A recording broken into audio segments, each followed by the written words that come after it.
Good morning and a warm welcome to Good Morning Kenya. My name is Ben Troy. The whole crew is also here. But first things first, let me take you through the headlines shaping up the news conversation in the country at this hour.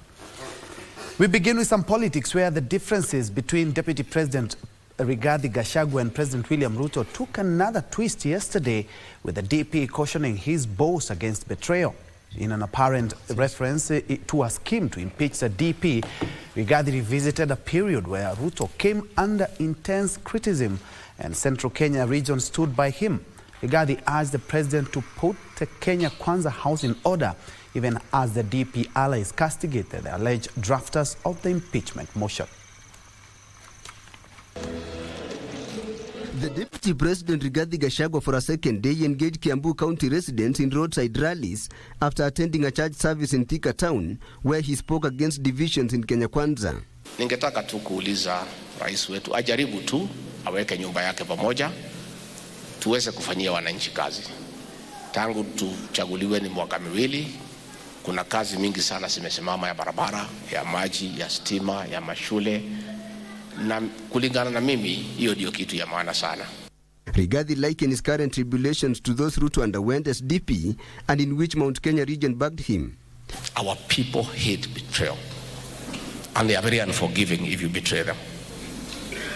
I ask my brother President William Ruto not to be tempted to go to that direction, because these people will be very unforgiving. MPs accompanying the Deputy President, while hitting at the pro-Ruto team, claimed the impeachment motion against the Deputy President was in its final drafting stage and will be tabled by a parliamentarian from the opposition side next week. Sai, Mr. President, umetusimamisha hapa mbele, tunaongea na wananchi, not about maendeleo. Sio vile tutaendeleza hii mlima yetu.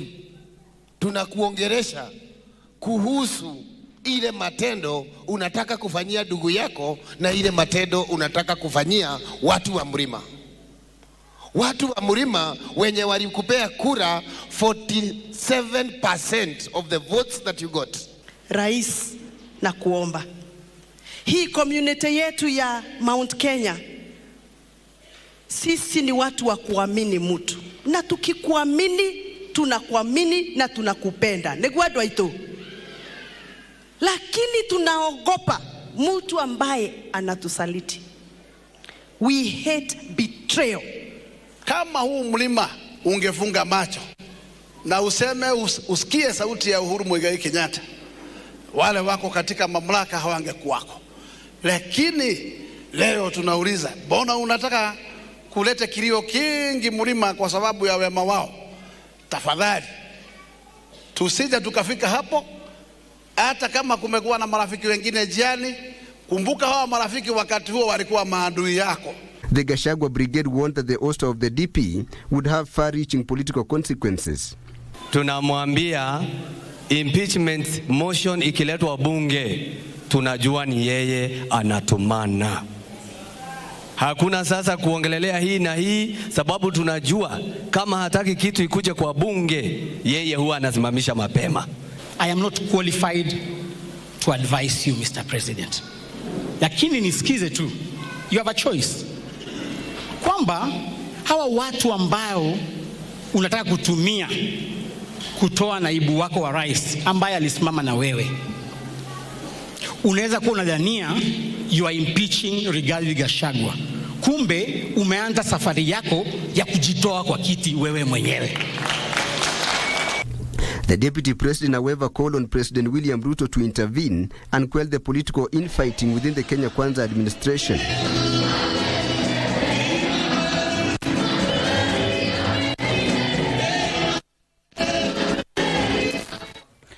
And away from politics, President William Ruto has kicked off his participation at the United Nations General Assembly, UNGA 79. The president addressed an interactive dialogue at the summit of the future before speaking at a plenary session thereafter. He pushed for urgent reforms to global financial systems which hinder progress towards sustainable development goals and exacerbate inequalities, particularly in developing countries. 3 developing countries is at risk of defaulting on their debt obligations.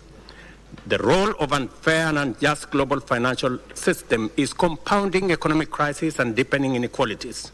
Development financing is not keeping pace with the economic realities and urgent needs of developing world. Consequently, the gap between developing world and developing nations continue to grow, creating a form of development apartheid.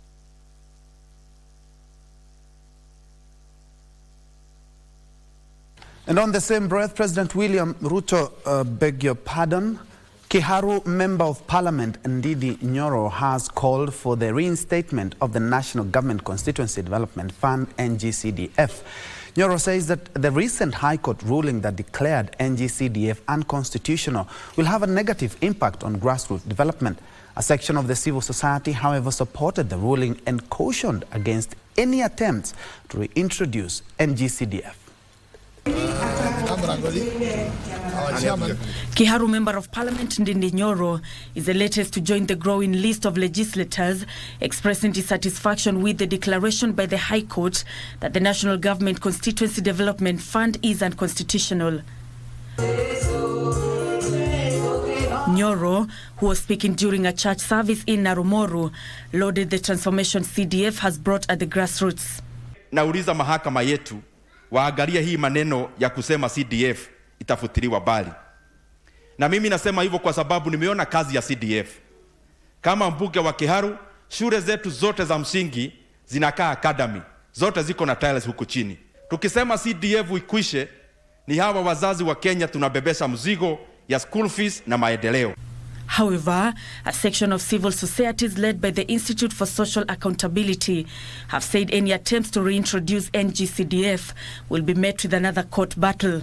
We've heard them saying that they are going to to pass another law so that they entrench NGCDF in the constitution.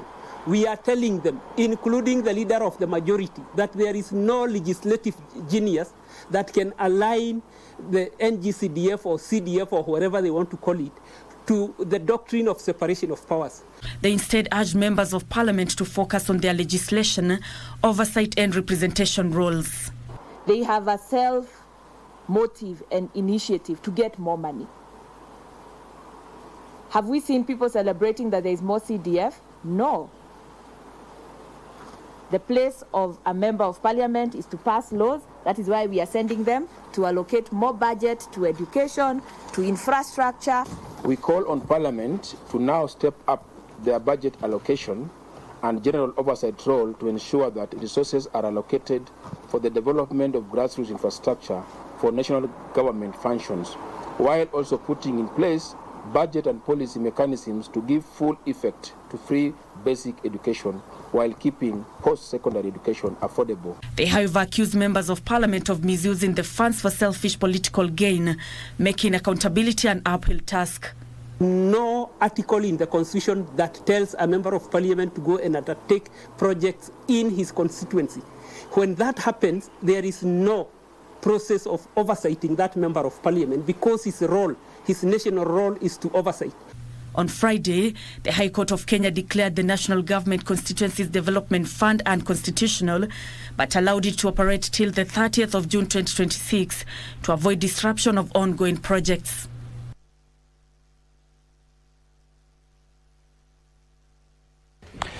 Now, switching gears to education matters, Elimu Bora Working Group is demanding that the Ministry of Education reverts to the old university funding model to enable needy students who were excluded by the new model resume their studies.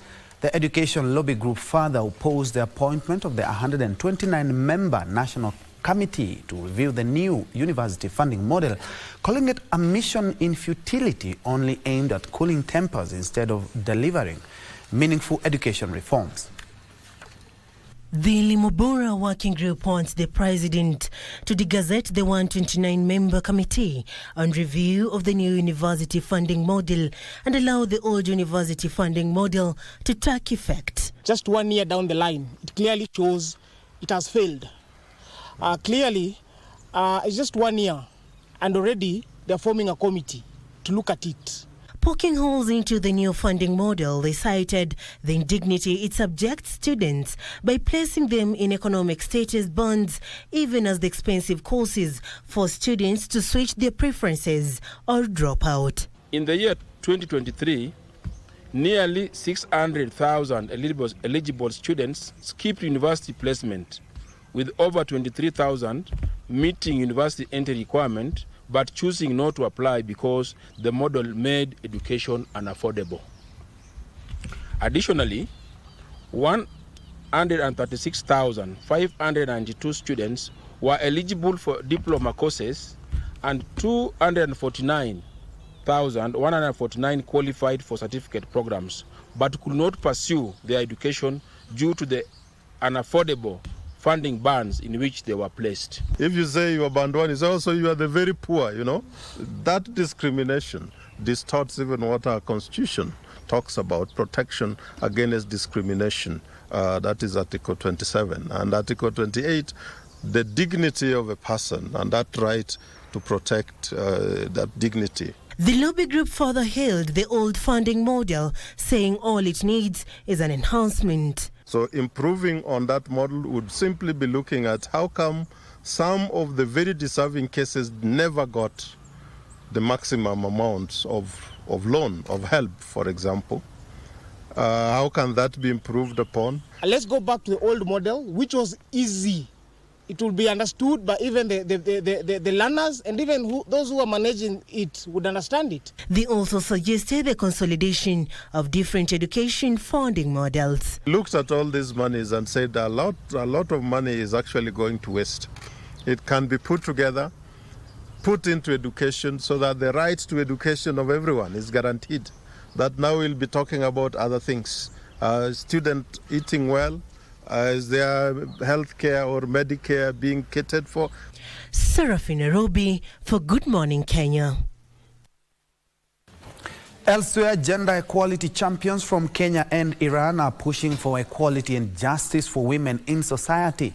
During a one-day conference organized by the Cultural Council at the Embassy of the Islamic Republic of Iran in Nairobi, participants said it is unfortunate that women's rights are not being taken seriously despite them playing critical roles both in the family and in the society.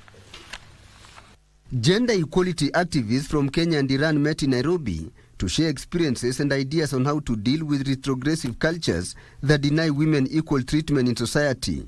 We decided today, and due to this very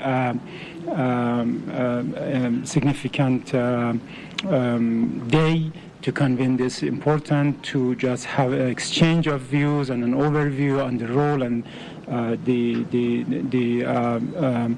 the functions that women and families play in nowadays life of all people around the world and our societies, including Kenya. We believe now is the right time to discuss about the family and women's rights. Acknowledging the importance of religion, spirituality and indigenous cultures, delegates also emphasized the importance of safeguarding the sanctity of the family. It's an awakening that each of us may have to be in their space.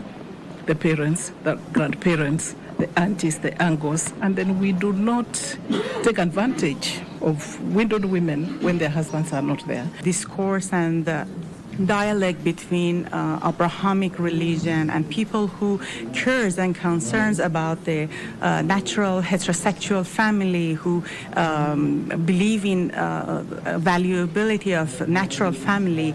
This discourse and this dialogue is important for us to make us together, to make us as a one network to defend the role of family in contemporary world. The one-day forum had representation from Maendeleo ya Wanawake organization in Kenya, Al-Zahra University in Iran, human rights groups and universities. A nominated member of the Kiambu County Assembly, Ezra Kabuga Kihara, has died following a tragic road accident. The accident occurred on Sunday morning opposite Mangu High School along the Thika Superhighway. The late Ezra Kabuga Kihara, who was driving his Subaru Forester from Juja towards Thika, rammed into the rear of an Isuzu lorry which was in motion and died on the spot. Kihara's vehicle later caught fire, which was extinguished by other motorists. Sisi kwetu kanisani, kiwa mwanasiasa, hatukupatiangi cheo ingine kwa kanisa. Lakini Ezra alikuwa anaenda overboard. Wakati kuna jambo lolote kwa kanisa, Ezra ungemuona akisafu. Alikuwa like a permanent usher. Meanwhile, in Mombasa, a human rights organization, Muslims for Human Rights, Muhuri, has protested the arrest of 2 women from Old Town on Friday, allegedly by plainclothes policemen. Watu kupotezwa kiholela tumeona wakati wa Gen Z protest, tumeona Nairobi, Mombasa, tumeona watu wakipotezwa. Sasa tunahofia, ndio maana Muhuri na mashirika mengine tukaingilia kati kuja kufuatizia. Na kihakika kufika hapa, tumeita mawakili 3, wamekuwa frustrated, hawaruhusiwi kuona hata hawa watu, hawaelezi wameshikiwa nini. Polisi wanasema ni order from the above. Sasa order gani na tuko na sheria? Elsewhere, the National Assembly Committee on Transport Chair and dear Member of Parliament George Karu and his Kinangop counterpart Kwenya Thuku have assured residents of Nyandarua County that the national government is committed to completing stalled road projects in the region.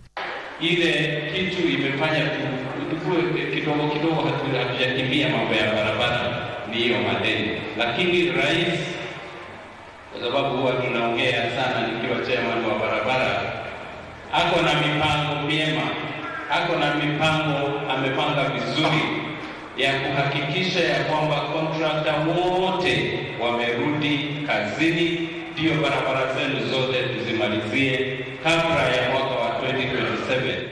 In Homa Bay County, Senator Moses Kajwang has called on President William Ruto to intervene in the ongoing university lecturer strike, expressing concern over the declining state of the country's education system. During a Meet the People tour in Mbita Town, the senator highlighted the need for urgent action. Today, all sectors of the education system are on strike. Primary school teachers are back in class, but they are not happy. Secondary school teachers are back in class, but they are not happy.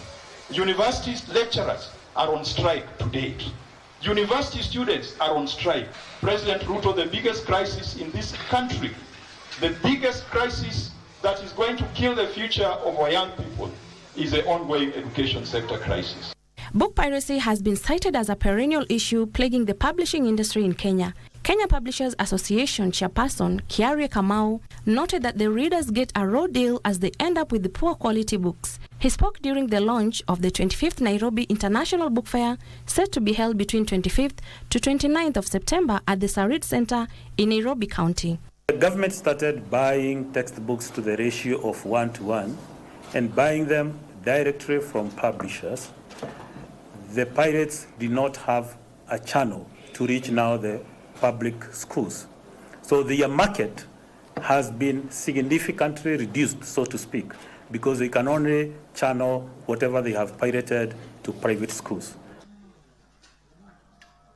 Switching gears to sports now, Ulinzi Stars were held to a 2-2 draw by visitors Shabana in a closely contested Football Kenya Federation Premier League match played at Ulinzi Sports Complex. Stafford Odhiambo scored the opener for Ulinzi Stars in the 6th minute before Shabana equalized in the first half stoppage time. Matthew Tigisi put Shabana ahead in the 65th minute, while Peter Glenn ensured the two sides shared the spoils after scoring a stoppage time goal for Ulinzi Stars. In other matches, Kariobangi Sharks defeated Murang'a Seals 3-0, while former champions Tusker FC were held to a 2-2 draw by Kakamega Homeboys. Mvuvi anafurahi, mkizi amejinyumbua kanyumbuka. Sami Pamsobolo, Telena anauenua mrefu juu, kichwa! Amini unachokiona, Peter Glenn Wafula. Wow! Nili pia tunasema ni lapse of concentration na tuwezi kubali kitu kama hiyo. Manake hata game yetu ya mwisho, game yetu ya mwanzo ile tulicheza ya kwanza, tulifungwa dakika za kwanza. So hiyo ni area moja lazima nitakuwa naongea na wachezaji wangu na maybe so ni kitu psychological.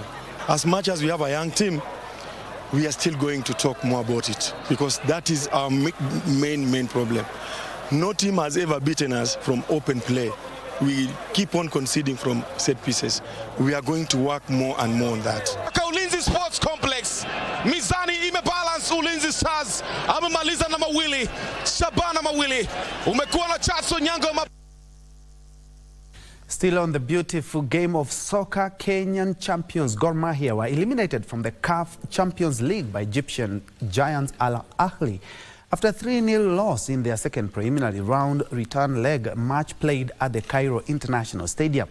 Rebi Salim, Wessam Abu and Taher Mohamed scored for the defending champions. Gor Mahia faced an uphill task, having lost 3-0 in the first leg at Nyayo National Stadium last week. The win saw Al Ahly advance to the group stages of the CAF Champions League on a 6-0 aggregate. With the continental campaign over, Gor Mahia will now shift their focus to the FKF Premier League title defense. Gor Mahia's elimination brought to an end Kenya's participation in the continental football this year after Kenya Police FC were eliminated in the CAF Confederation Cup second preliminary round by defending champions Zamalek.